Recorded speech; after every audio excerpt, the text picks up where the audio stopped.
একটি নিষ্পাপ শৈশবের মৃত্যু। কবে থামবে এই নৃশংসতা?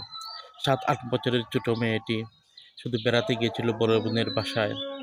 কিন্তু সেই রাত তার জীবনে নেমে এলো এক ভয়ঙ্কর দুঃখ স্বপ্ন হয়ে।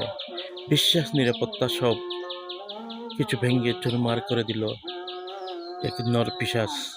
পরের দিন যখন বড় বোন দরজা খুলে দেখল, তখন শিশুটির দেহে ভরে আছে এক কোণে ভাঙ্গা পুতুলের মতো।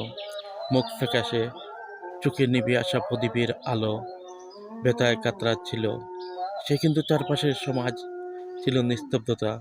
শাশুড়ি বললেন মান-সম্মান নষ্ট হবে।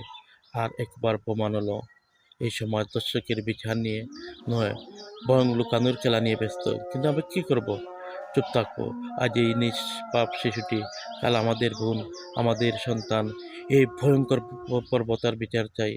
শিশুটির প্রশ্ন ছিল, তার দোষ কি? আমাদের প্রশ্ন এখন, নীরব কেন সমাজ?